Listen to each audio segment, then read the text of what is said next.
Bismillahirrahmanirrahim. İnsanın mənəvi paklılığı, mənəvi təmizliyi insan xoşbəxtliyinin əsas açarıdır. İnsan xoşbəxtlik yolunu yalnız mənəvi baxımdan özünü təmizləməklə fəth edə bilər, gedə bilər. Quran-ı Kərimin Şəms surəsi andlarla başlanır. Allah Quranın bu surəsində andlar içir. Bir neçə and içdikdən sonra insanın diqqətini söyləyəcəyi sözə yönəldir. Axırda bu andlar iki cümlə ilə tamamlanır. Özünü təmizləyən nicat tapdı, özünü çirkləndirən həlak oldu. İki dənə həyati məsələ, iki həyati mövzudur. Bütün peyğəmbərlərin təlimini xülasə bəyan etmək istəsək, ruhun saflığı və ruhun çirklənməsi. Mövzunun əsas konteksti budur. Uğurlu həyat hansı həyatdır? Uğurlu həyat o həyatdır ki, o həyat bitdikdə insan ruhunu Allaha təmiz şəkildə təhvil verir. Hətta hədislərdə qeyd olunur, Həzrəti Musadan insanlar soruşdu ki, mərd insan kimdir? Həqiqi mənada kişi adam kimə demək olar? Həzrəti Musa bu sualı Allahdan soruşduqda Allah cavab verir ki, mən bütün insanlara pak və təmiz ruh bəxş etmişəm. Ruhu mənə təmiz qaytara bilsələr kişi adamdılar. Yəni kişilik, qürur, həqiqi mənada uğur və müvəffəqiyyət təmiz ruhu Allaha təmiz qaytarmaqdır. Quranda buyurulur, يَوْمَ لَا يَنْفَعُ مَالٌ وَلَا بَنُونَ إِلَّا مَنْ أَتَى اللّٰهِ بِقَلْبٍ سَلِيمٍ.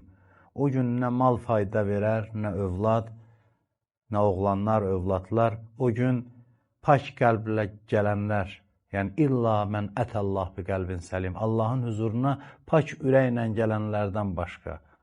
Qiyamət günü meyar insanın qəlbinin durumudur. İnsanın nə milliyyətidir, nə irqidir, nə sosial mənsubiyyətidir, heç bir mövqe qiyamətdə hesablanmaz.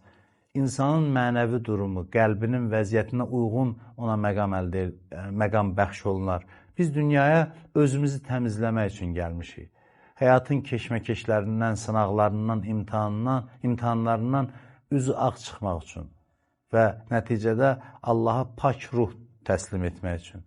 Xoşbəxt o insanlardır ki, onlara verilən pak ruhu Allaha pak qaytarırlar, pak şəkildə Rəblərinə tərəf dönürlər və onlara belə bir müraciət olunur. Ya eyyətuhən nəfsul mutmainnə irci'i ilə rabbiki radiyətən mərdiyyə. Ey aram olmuş ruh, dön Rəbbinə tərəf bir halda ki, o səndən razıdır, sən ondan razısan. Allah razılığını əldə etməyin yeganə yolu qəlbi təmiz saxlamaqdır. Qəlbin paklığını qoruyub saxlamaqdır. Və bütün ibadətlərin də fəlsəfəsinə biz baxdıqda, ibadətlər bizi paklaşdırmaq üçündür. Namaz haqqında Peyğəmbər buyurur ki, evdə bir bulaq olsa, insan 5 dəfə o bulaqda yuyunsa, bədənində hansısa bir çirk qalar, dedilər, xeyr. Buyurdu ki, namaz da ruhun bulağıdır. Namaz ruhu təmizləyir, oruc ruhu təmizləyir, həc ruhu təmizləyir. Bütün ibadətlər ruhu paklaşdırır, təmizləyir və nədən təmizləyir?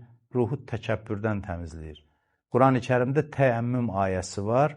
Təyəmmümün qaydasını izah edir. Təyəmmüm yəqin ki, tamaşaçılarımıza aydındır. Su olmayanda biz torpaqla dəstəmaz və ya qusl əvəzinə təyəmmüm edirik. Əlimizi torpağa vurub üzümüzə çəkməklə. Və təyəmmümü izah etdikdən sonra Quranda buyurulur ki, bu sizin paklanmağınız üçündür. Sual verirəm, suyun insanı paklamağını başa düşdük. Bəs əli torpağa vurub üzə çəkmək insanı nədən paklayır? Məlumdur ki, əli torpağa vurub üzü toz torpağa boyamaq insanı təkəbbür adlı xəstəlikdən paklaşdırır. Ona görə Allah insanı təkəbbürdən azad etmək üçün bu ibadətləri insana vacib buyurur. Sözün xülasəsi bundan ibarətdir ki, ən uğurlu həyat modeli, ən uğurlu yaşam modeli ruhun təmiz saxlanılması, Allaha təmiz şəkildə təhvil verilməsidir. Həqiqətən də uğurlu insanlar bu insanlardır. Xüsusilə də günü-gündən çətinləşir bu məsələ. Peyğəmbərimiz buyurur ki, bir zaman gələr, qəlbdə iman saxlamaq, əldə köz parçası saxlamaqdan daha çətin olar. O zaman insanlar peyğəmbərləri və imamları görmədən onlara iman gətirər. Bu insanların dəyəri çoxdur. Mühit nə qədər çətindirsə, məsum olmayan bir dövrdə paklılığı qorumaq çətin olduğu qədər də şərəflidir. Hər birimizə bu şərəfli yolda uğurlar arzu edirəm. Allah bizə paklıqla yaşayıb, pak şəkildə dünyadan köçməyi nəsib etsin.